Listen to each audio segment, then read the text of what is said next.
porque vamos a ver espacios vectoriales. Entonces, los espacios vectoriales se definen, o sea, los vectores, así se llaman los vectores, se definen sobre un campo. Entonces, para que puedan entender qué es un campo, vamos a empezar con estructuras algebraicas más simples, ¿sí? Que simplemente son números, ¿sí? Entonces, vamos a ver qué quiere decir qué son estructuras algebraicas. Son simplemente conjuntos de números y una operación, ¿sí? Y aquí tenemos, son los primeros temas que les puse aquí en las notas. Entonces, vamos a verlos aquí en las notas, porque son definiciones muy simples, pero que necesitan conocer ustedes. Entonces vamos aquí a estructuras algebraicas básicas. Ustedes ya tienen estas notas, son las notas de repaso. Déjenme les pongo más para que lo vean todo. Pues esto nada más es unos conceptos que vamos a tratar de repasar, ¿sí? Y de conocer todo. Bueno, al principio del curso también conocimos cuáles eran los números. Los escalares, acuérdense, son simplemente números que se representan en un eje, que pueden ser los números reales, pueden ser los números naturales, pueden ser los números enteros, o los racionales, o los irracionales, ¿sí? Estos son los escalares. Con los escalares vamos a formar vectores, ¿sí? En los vectores, cada componente es un escalar, ¿sí? Un escalar es una magnitud que tiene cantidad, pero no dirección. Entonces, escalares pueden ser como estos, números irracionales, el número pi, el número e, la raíz de 2, el número áureo con el que se calcula la solución de, la, de la ecuación de Fibonacci. ¿Sí? Se usa, no sé si fueron a las clases del, del, ¿cómo se llama? Del semillero. Algo así da la ecuación de Fibonacci y de ahí sale el número áureo. El número de Gelfand, y hay muchos otros números que son irracionales y son muy conocidos y muy utilizados. Y bueno, los números reales son los que más necesitamos. Todos estos son números reales. Son conjuntos que están incluidos dentro de los números reales, ¿sí? Bueno, vimos el valor absoluto, cómo se calcula la distancia entre números, todo eso. Esto es nada más cosas que vimos hace tiempo. Y estos son los conjuntos básicos de los números complejos, los números naturales, los números racionales, los números reales, los números enteros y los cuaterniones. Los cuaterniones nada más son 4 coordenadas. Estos se usan mucho en robótica y para modelos matemáticos de mecanismos. Y aquí podemos ver la inclusión. Los números naturales están dentro, incluidos de los números enteros, ¿sí? Porque los naturales son el 1, 2, 3, 4, 5, 6. Los números enteros son todos los enteros positivos y los enteros negativos y el 0. Y los racionales son todos los números que se pueden representar como una fracción, y los reales pues son todos los números reales, ¿sí? Aquí tenemos el complemento de los racionales, son los irracionales, que están también dentro de los reales, y los números reales es un eje del plano complejo, por eso también está incluido dentro del conjunto de los números complejos. Por eso estos dos son los conjuntos más importantes que vemos durante el curso, los números reales y los números complejos. Y ahorita lo estoy repasando porque para los vectores se van a formar con escalares de estos números y de estos números. Y a estos dos conjuntos se les llama campos, ¿sí? El campo de los reales y el campo de los complejos. Se forma un campo con dos operaciones, la suma y la multiplicación, ¿sí? Entonces, estos son los campos que vamos a utilizar en los espacios vectoriales. Ya no vamos a trabajar ahorita con los complejos. Estos los van a utilizar ustedes en electrónica, en electricidad de magnetismo, en mecánica. Ahorita vamos a trabajar nada más con los reales, ¿sí? Y bueno, la intersección entre los irracionales y los racionales es un conjunto vacío, nada más para que se acuerden. ¿Sí? Y casi no se estudian estructuras, bueno, no se estudian estructuras con números irracionales porque no forman ninguna estructura algebraica. ¿Sí? No. Entonces, ya saben ustedes estos símbolos.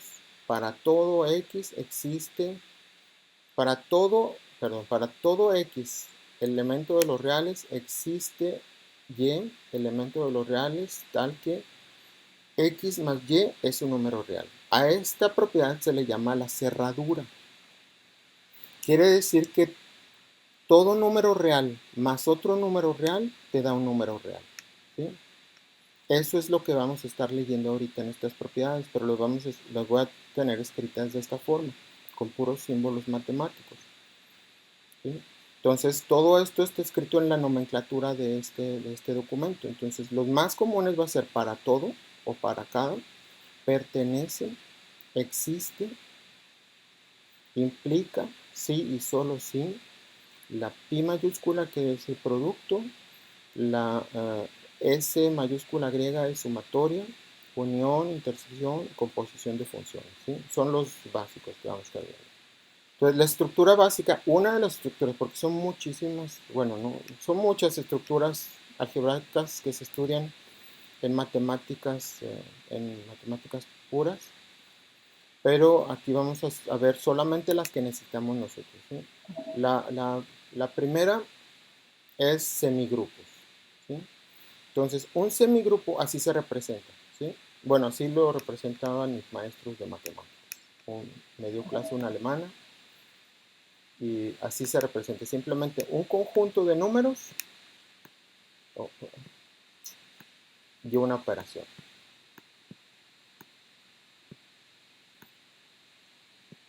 A y una operación. Este simbolito puede ser cualquier operación.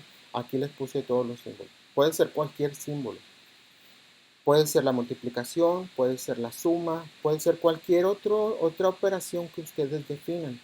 Pero así se representan las estructuras algebraicas. ¿Sí? Un conjunto de números y una operación. ¿Ok?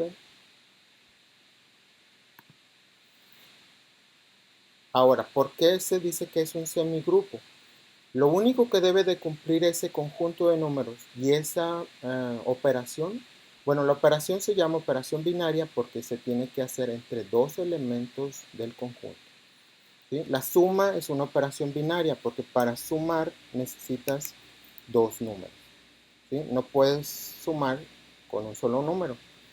Para multiplicar necesitas dos números, entonces la multiplicación es una operación binaria.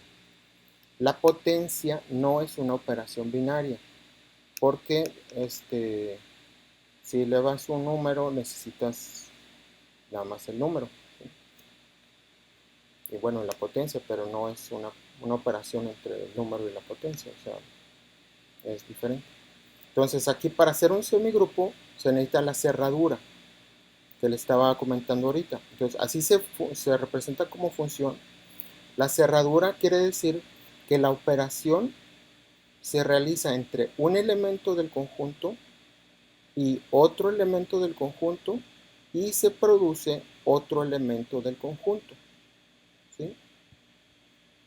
Pero lo podemos representar también como se representaba acá,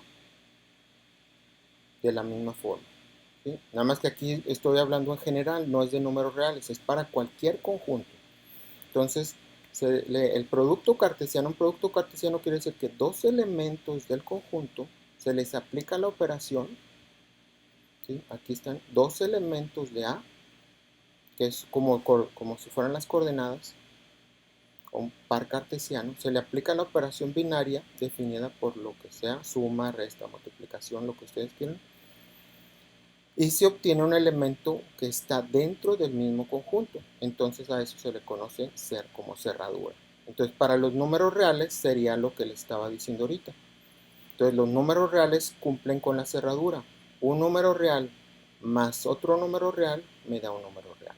¿Sí? Entonces los números reales cumplen con esto. Y la otra propiedad que debe tener un semigrupo es la asociatividad.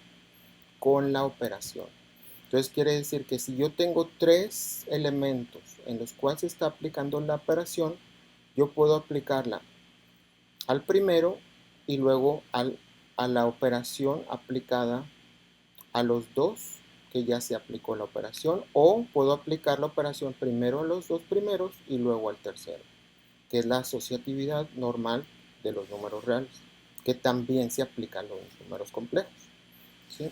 Entonces, aquí podemos ver las matrices cuadradas de n por n con la suma son asociativas. La multiplicación de matrices de n por n las podemos multiplicar así, entonces son un semigrupo. Los números reales con la suma son un semigrupo.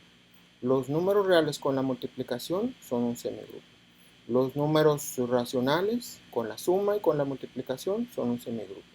Los números enteros con la suma y con la multiplicación son un semigrupo, ¿sí? Los números naturales también serían un semigrupo, ¿no? Naturales con la suma y con la multiplicación. Y así pueden ver cuáles conjuntos forman un semigrupo. Bueno, aquí les pide otro. Estos son vectores. Con el producto punto de vectores, ¿es un semigrupo? Nos pide esta pregunta. Si tengo un vector de n por 1 y la operación es el producto punto de vectores, ¿esto formará un semigrupo?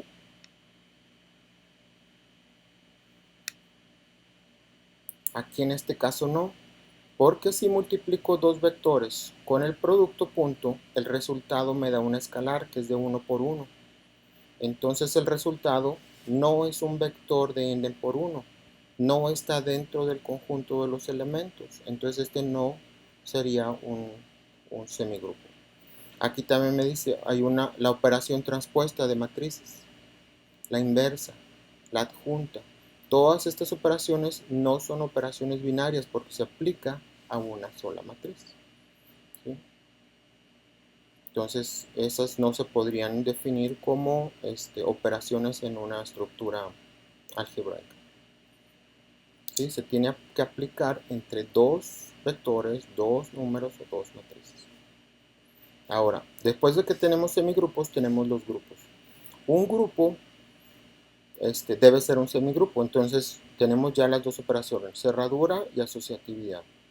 Y lo que debemos de agregar es estas operaciones. Entonces tenemos, debe ser un semigrupo, debe ser asociativo y aparte debe contar con un elemento tal que para cualquier otro elemento al cual se aplique esta operación A por E o A más E o la operación que sea, en cualquier sentido que se haga,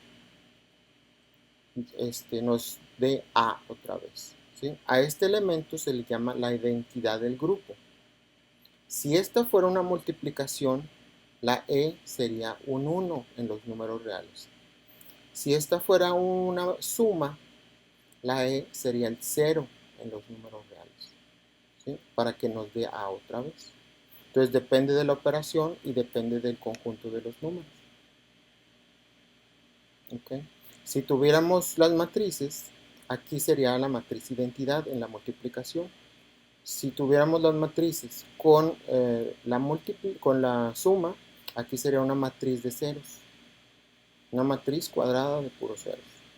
Y esa sería la identidad del grupo que cambia a el cero del grupo, ¿sí? Cuando es suma, en vez de llamarse identidad, se llama el cero del grupo. Ya no se llama la matriz identidad. Pero en general se le conoce como la identidad porque aquí no estamos definiendo qué operaciones. Y luego, la otra operación que estamos pidiendo también es relacionada con esta identidad, es que para todo elemento exista un elemento conocido como la inversa, que puede ser inverso aditivo o inverso multiplicativo. Aunque aquí como no sabemos ni qué operación es, ni qué conjunto es, le estamos poniendo a la menos 1, pero podría ser menos a. ¿Sí? Entonces, si suponemos que es multiplicación a por a la menos 1, nos debe dar la identidad, ¿sí? Si fuera inverso aditivo, sería A menos A y nos daría 0. ¿Sí? Entonces, por eso puede ser inverso aditivo o inverso multiplicativo, dependiendo de la operación que aquí definamos. Y la identidad puede ser el 0 o el 1, ¿okay? Dependiendo si son los números reales. Y aquí tenemos varios conjuntos. Las matrices cuadradas de n por n y la suma forman un grupo. Las matrices cuadradas con la multiplicación, pero excluyendo, aquí esta notación es excluyendo a las matrices no invertibles, perdón, sí, excluyendo a las matrices no invertibles, forman un grupo, porque necesitamos puras matrices invertibles. Y luego aquí tenemos los números reales con la suma, forman un grupo. Los números reales con la multiplicación, pero excluyendo al 0, forman un grupo. Los números enteros forman un grupo con la suma. ¿Sí? Entonces, lo que les decía, la E puede ser la matriz identidad cuando es multiplicación. Para este sería la matriz de ceros, para este sería el 0, para este sería el 1, para este sería el 0. ¿Sí? Dependiendo si la operación es un inverso aditivo o un inverso multiplicativo. Ahora, un caso especial de los grupos es el grupo abeliano. El grupo abeliano lo único que nos dice es que las operaciones pueden ser conmutativas, que el orden de los factores no altera el producto. ¿Sí? Todo esto realmente lo pudieron haber visto desde primaria, nada más que los nombres a lo mejor no les hubieran gustado mucho, pero todo esto se ve desde primaria, que es aquí nada más que el orden de los factores no altera el producto, que pueden multiplicar en cualquier orden los números reales. ¿Sí? Entonces, todos los números reales son conmutativos. Aquí con las matrices ya no son grupos abelianos. Ya no se puede. La suma sí, pero la multiplicación no. ¿Sí? La suma de matrices se puede hacer con cualquier orden, pero el producto de matrices no se puede hacer con cualquier orden. ¿Sí? Entonces las matrices forman un grupo, pero no abeliano. Así se le llama grupo abeliano. Ahora vamos a una estructura más compleja que son los anillos. Ya un anillo necesita dos operaciones. ¿Sí? Hasta los grupos nada más necesitábamos una operación. Con un anillo necesitamos dos operaciones, que normalmente siempre en los números reales va a ser la suma y la multiplicación. ¿Sí? Entonces, o sea, realmente todas, como les decía, todas estas propiedades ustedes las estudian primaria, secundaria y preparatoria de los números reales. Ay, no sé de dónde me fui. Oh, oh, oh, ¿cómo es? Oh, ya me fui. Espérenme.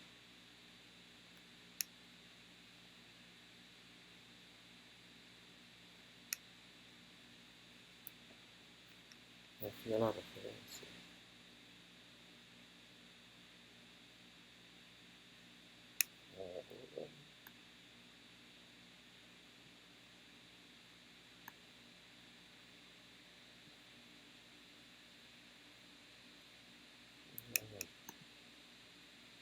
¿Sí? Entonces, aquí estamos en anillos.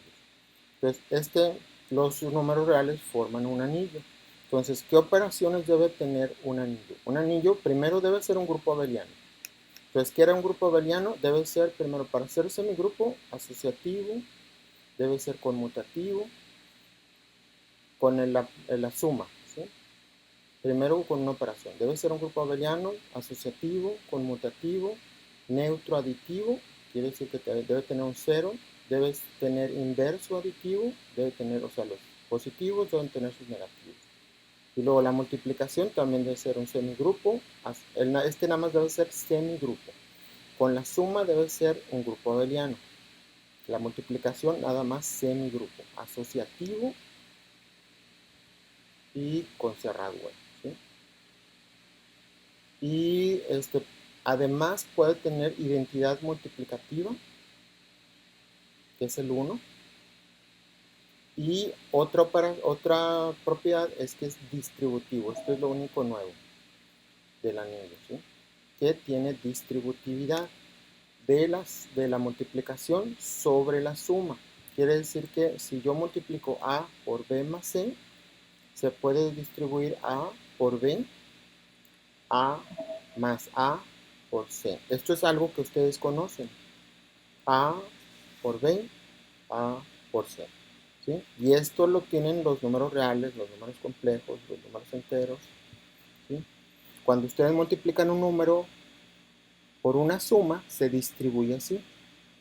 ¿Ok? Es normal. Es la propiedad de distributividad de la multiplicación sobre la suma.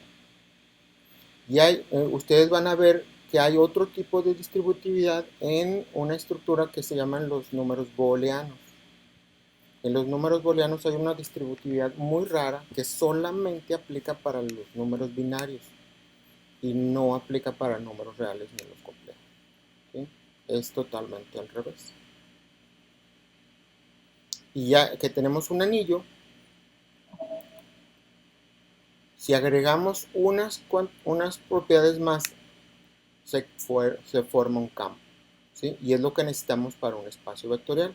Entonces un campo, otra vez, necesitamos que el A más sea un grupo abeliano, que sea asociativo, conmutativo, que tenga el neutro aditivo, es decir, que tenga un cero, que tenga los positivos y los negativos, y aparte que el A más, A con la multiplicación, sea otro grupo abeliano, asociativo, conmutativo, con la identidad multiplicativa, y aparte que tenga el inverso multiplicativo, ¿sí? Que todos los números tengan inversa, y la última es igual, la distributividad. Y es todo, ¿sí? Nada más que las dos operaciones sean grupos abelianos y las operaciones sean distributivas.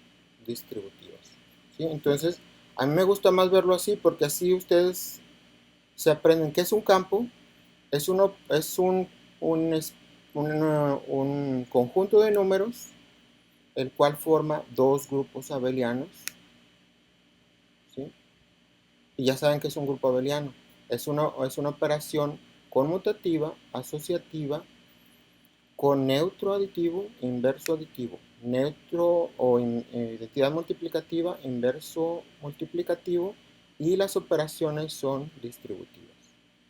Y ya con eso, o sea, en el libro vienen estas propiedades listadas, son como 13 propiedades y nadie se las aprende.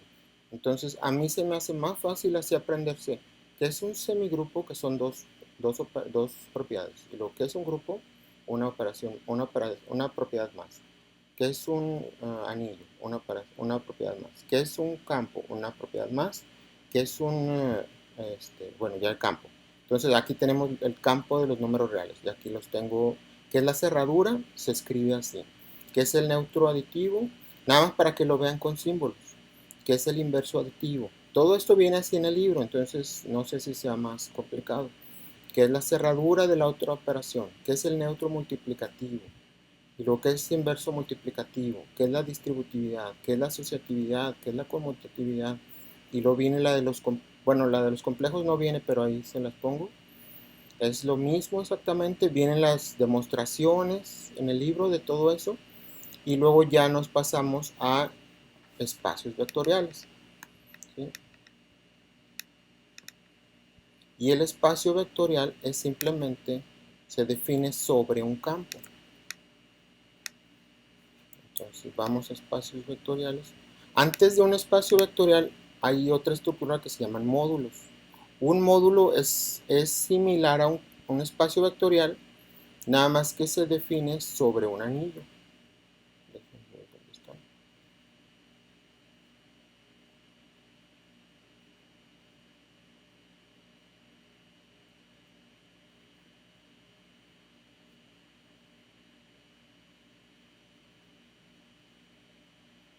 Módulo. Entonces aquí nada más puse una definición corta de qué es un módulo. Entonces un módulo ahora es un conjunto de vectores con una suma de vectores y una multiplicación. Aquí es una multiplicación de escalares por vectores, ¿sí? Donde los escalares son un anillo con suma de escalares en el anillo y multiplicación de los escalares en el anillo. Por eso le puse un subíndice a cada operación, para que sepan que Estas operaciones están en el módulo de los vectores y estas operaciones están en el anillo de este conjunto. Entonces, el módulo es un conjunto de vectores que se construye con escalares de un anillo. Entonces, nada más el anillo tiene la diferencia con el espacio vectorial de que la multiplicación no es un grupo abeliano, es un semigrupo. ¿Sí? Entonces, aquí nada más lo único que tiene es que tenemos cerradura con la suma, cerradura con la multiplicación. ¿Sí? Tenemos la multiplicación de los escalares con los vectores, así se define. Y esa es la definición de módulo, es todo. ¿Sí? Ahora el espacio vectorial se define igual. Tenemos un conjunto de vectores que se forma con un campo, que son los escalares, con las operaciones de los escalares, ¿sí? Donde tenemos la cerradura de los vectores. La cerradura, aquí es la operación de los escalares por los vectores, que nos da vectores, que se define así. Quiere decir que si multiplicamos un escalar por un vector, nos da un vector. ¿Sí? Así se define esta función. Este es un mapeo de escalares por vectores que nos da vectores. Y este es un espacio vectorial. Y aquí les resumo otra vez todo lo que es un espacio vectorial, incluyendo lo que es un semigrupo, lo que es un grupo, lo que es un todo. ¿Sí? Así como viene en el libro. Porque todo esto se hereda del campo. ¿Sí? Ahora B con el más es un grupo abeliano, B con el más tiene asociatividad, B con el más tiene inverso aditivo, B con el más es conmutativo, existe cerradura, tiene distributividad, tiene distributividad de la suma con la multiplicación de este lado o de este lado. ¿Sí? Se puede multiplicar así o se puede multiplicar así. Y, ¿qué más? Los escalares tienen asociatividad y se tiene la unidad del campo. El número 1 multiplicado por un vector te da el mismo vector. ¿Sí? Entonces, todas estas propiedades que les listo aquí son heredadas por las propiedades del campo. ¿Sí? Por eso ahora el vector con la suma se vuelve un grupo abeliano. El vector con la suma se vuelve asociativo. El vector con la suma tiene inverso aditivo. El vector con la suma es conmutativo. Quiere decir que puedo sumar vectores en cualquier orden. Puedo sumar y restar vectores. ¿Alguien tiene una pregunta? ¿No?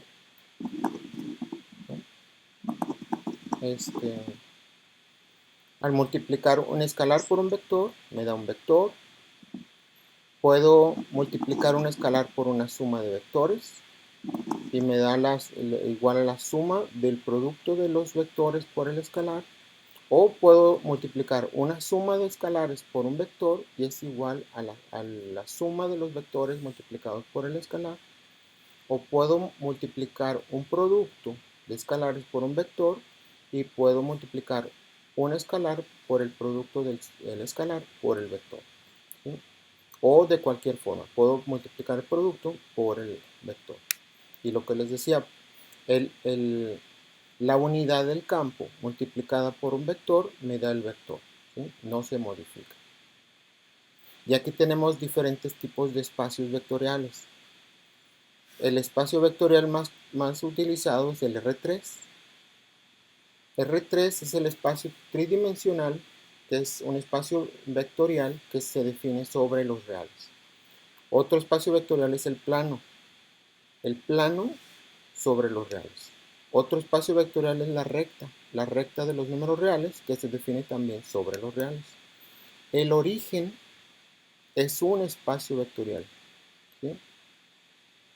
Aunque se define sobre los reales, el puro origen es un espacio vectorial.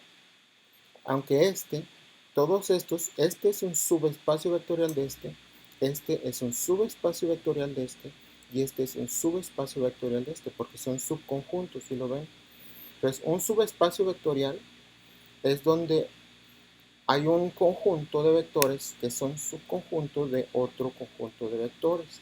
Entonces, por eso se llaman subespacios vectoriales. ¿Ok? Y se cumplen los mismos axiomas. Entonces, para el origen se cumplen todos los axiomas. Si sumas el 0 más el 0, restas el 0 más el 0, siempre queda. O sea, todos los espacios vectoriales, lo que van a ver ustedes es que son, lo que les decía antes, son puras rectas que pasan por el origen, planos que pasan por el origen o el origen. ¿Sí? Así son todos los espacios vectoriales. Si tienes una recta que no pasa por el origen, ese no es un espacio vectorial. ¿Ok? Puede ser un módulo, pero ya no es un espacio vectorial. Y bueno, en los espacios vectoriales también se define la norma.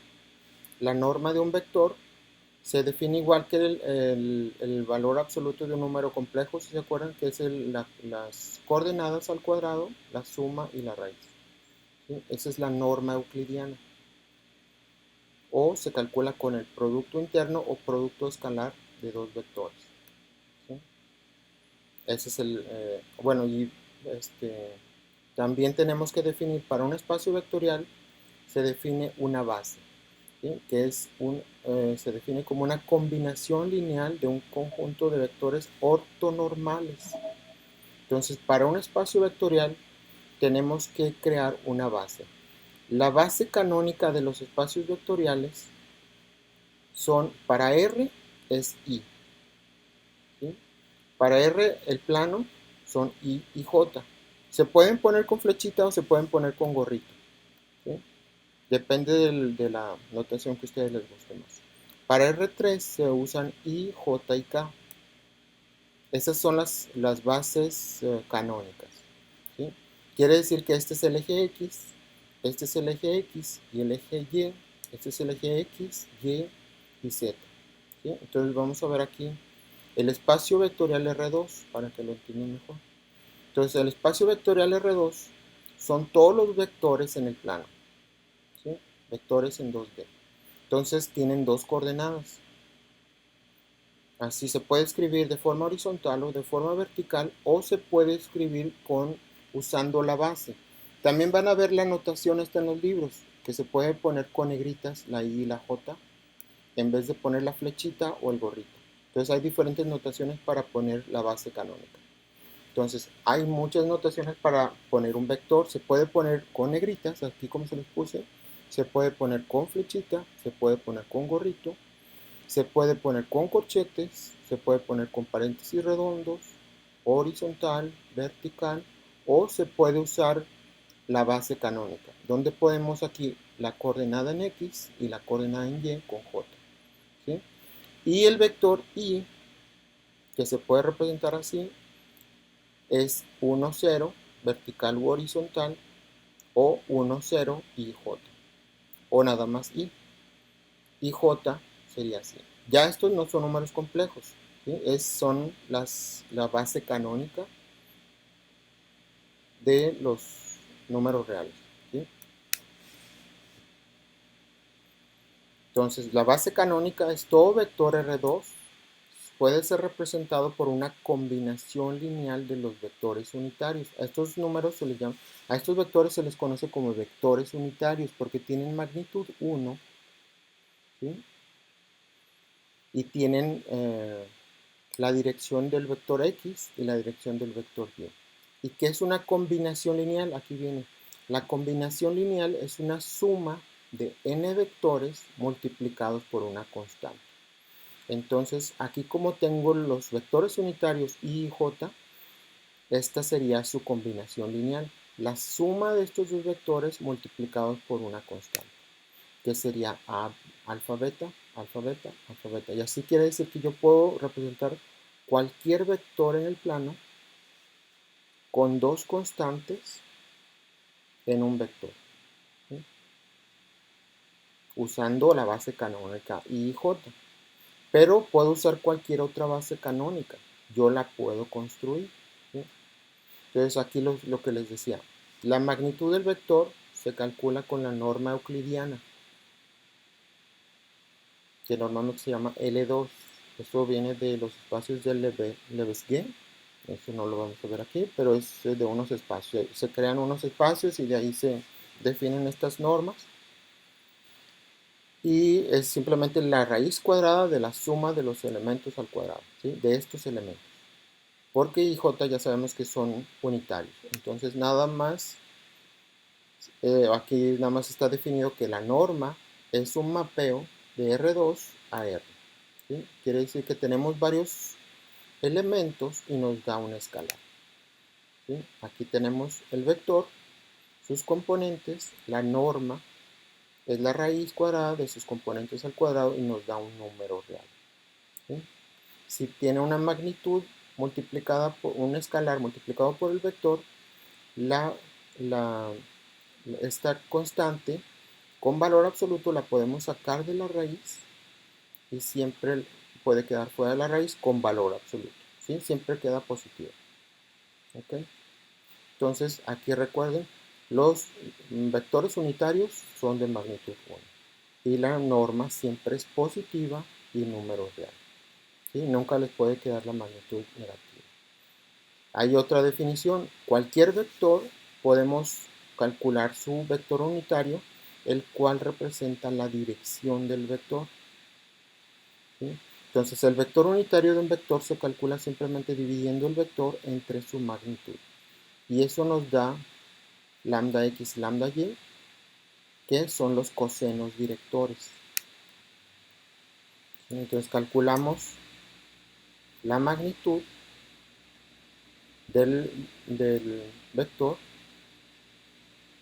Entonces la magnitud de los cosenos directores nos debe dar 1. ¿Sí? Y aquí están los cosenos directores, ¿no?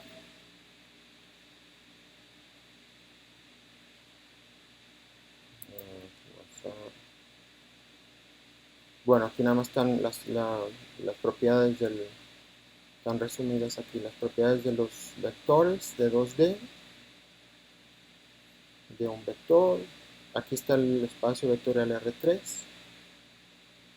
Es igual, tenemos I, J, K, la magnitud, un espacio, el vector unitario en R3, cómo se calcula la magnitud, los cosenos directores, que son lambda x, lambda y, lambda z. Esto lo van a necesitar en cálculo vectorial para calcular los ángulos con respecto a un eje, al eje x, eje y y eje z. ¿Sí? Esto ya lo practicamos nosotros con los números complejos para calcular la dirección de un número complejo. ¿Sí? Y aquí está otra vez la definición, otra vez de la base canónica, combinación lineal, que es la dimensión. Acuérdense, la dimensión, el espacio vectorial R3 es de dimensión 3, el espacio vectorial R2 es de dimensión 2, el espacio vectorial R1 es de dimensión 1, el origen es de dimensión 0, ¿sí? Por eso una recta es dimensión 1, un plano es dimensión 2, un espacio R3 es dimensión 3. Y aquí vienen otra vez repetidas las mismas propiedades, nada más para espacios vectoriales R3, nada más escritos con un vectores de 3×3. Aquí viene nada más un ejemplo con un vector para calcular la magnitud, pero es igual como los números complejos, nada más que ahora tenemos, en vez de nada más la J, tenemos ahora los dos vectores unitarios que son en el eje X, eje Y. Entonces tenemos la magnitud, se divide el vector entre la magnitud y tenemos el vector unitario, y aquí tenemos los cosenos directores. ¿Sí? Con esos cosenos directores calculamos el ángulo con respecto al eje X y con respecto al eje Y. Y aquí están los ángulos con respecto a los ejes. Como está en un plano, debe de tenerse esta relación. ¿Sí? Aquí tenemos otro vector que está en un eje, entonces el vector unitario es Y, y el coseno director es 0 y obviamente con respecto a y es 90 grados. Aquí tenemos uno en R3, la magnitud aquí está, el vector unitario, los cosenos directores, aquí están. Aquí como está en R3, no hay una relación entre los tres ángulos, ¿sí? A esto ya ustedes lo van a graficar en espacios vectoriales para que vean cómo se construye la proyección primero en el plano XY y luego se eleva al plano Z, a la elevación Z. ¿Sí? Eso se ve en cálculo vectorial. Aquí hay otro ejemplo de R2. Aquí hay uno de R2. Aquí hay muchos ejemplos, nada más para que practiquen con vectores, pero es exactamente lo mismo que se vio con números complejos, que era en R2, o sea, es lo mismo que en R, o sea, los números complejos es un espacio vectorial en R2. Aquí hay un repaso de los números del producto punto que ya habíamos visto para calcular el ángulo. ¿Se acuerdan? Con el producto punto podíamos calcular el ángulo. Si el producto punto nos da 0, el producto punto, acuérdense que es cuando se multiplica un vector por su transpuesto, ¿sí? Entonces, si multiplicamos un vector producto punto, tenemos que multiplicar las componente X por la componente X, la componente Y por la componente Y, la componente Z por la componente Z y se suman. Si el producto punto nos da 0, sabemos que los vectores son perpendiculares, ¿sí? o ortogonales, ¿sí? Entonces hay esta fórmula. Con esta fórmula ustedes pueden calcular el ángulo entre dos vectores con el coseno inverso del producto punto entre el producto de las magnitudes, ¿sí? Realmente, o sea, pueden usar esta fórmula, pero para este curso el único resultado que nos interesa es cuando da 0 esto. Cuando el producto punto da 0, los vectores son ortogonales o perpendiculares, ¿sí? Cuando el ángulo de 90 grados, porque lo que necesitamos aquí es crear una base ortogonal, ¿sí? Entonces, aquí nada más estoy haciendo unos ejemplos. Aquí este ángulo nos dio 180 grados, aquí nos da 0 grados. Entonces quiere decir que en estos sí son perpendiculares. Coseno, bueno, el ángulo da 0 grados, sí. Necesitamos 90 grados. Entonces, dejando a uno que nos dé. El vector 0 no tiene dirección. Aquí hay varias opciones, pero lo que importa de esta parte es simplemente ver cuándo los vectores son perpendiculares. Bueno, aquí vienen ejemplos de electrónica y otras cosas, de química. Lo que tengo que ver es... ya aquí están repasos de otras cosas. Aplicaciones a vectores.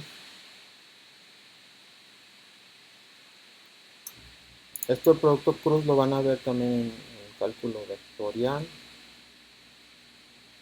Ángulo, este es otro también cálculo vectorial.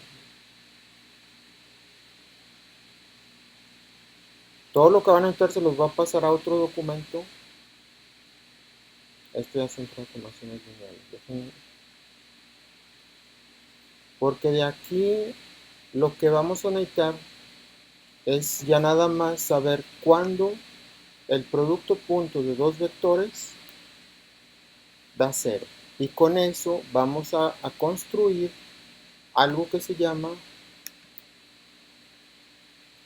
una base ortogonal, y para esa base se necesita un algoritmo que se llama de Gram-Schmidt, ¿sí? Que vamos a ver mañana. Entonces, lo de espacios vectoriales está muy sencillo. Entonces, Nada más repasen lo que vimos hoy. Yo les pongo lo que necesita nada más de las definiciones en unas notas separadas y mañana empezamos esto de proceso de Gram-Schmidt y esta parte de vectores ortonormales. ¿Sí? ¿Qué son vectores ortonormales? Y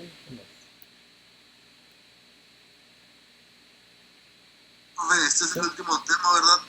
sí, Gram-Schmidt. Y ya lo último que sería es nada más decirles que es una transformación lineal y lo de qué es nulidad y qué es, bueno, rango ya vimos, pero tengo que decirles qué relación hay.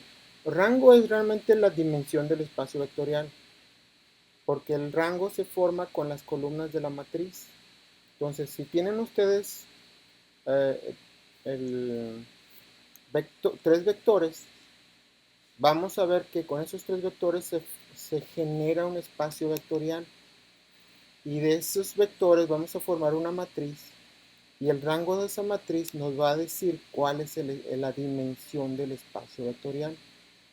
¿Sí? Entonces hay una relación entre rango y dimensión porque vamos a relacionar vectores con matrices. Entonces nada más les voy a explicar cómo funciona esa relación entre matrices y vectores, rango y dimensión. Y vamos a ver un concepto que falta, que es la nulidad. La nulidad nada más es lo que falta. O sea, si el rango ya es como en un espacio de R3, si el rango es 3, la nulidad es 0. Pero si en este caso es un espacio de R3 y el rango es 2, quiere decir que la nulidad es 1. Quiere decir que hay una parte del espacio que se está anulando, que se va al origen por que la matriz lo está mandando al origen. ¿Sí? Que, hay, que hay puntos que multiplicados por la matriz se hacen cero. Y a eso se le llama nulidad o kernel. ¿Sí? O sea, es el kernel, bueno, es el kernel y a la dimensión del kernel se le llama nulidad. ¿Sí? Entonces eso lo vamos viendo en estos días para repasar esos temas de rango, nulidad, kernel y dimensión. Son esas cuatro palabras que tienen que manejar muy bien para los problemas de la tarea y es todo lo que tienen que entender de espacios vectoriales y transformaciones lineales y Gram-Schmidt mañana lo vemos. Y sería todo lo que falta.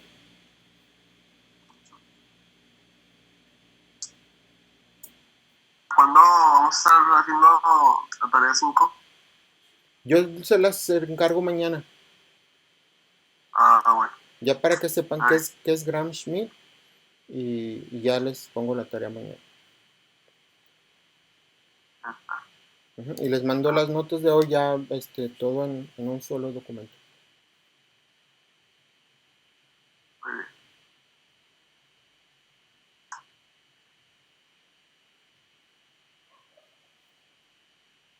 Ok, entonces, si no tienen más dudas, nos veríamos mañana.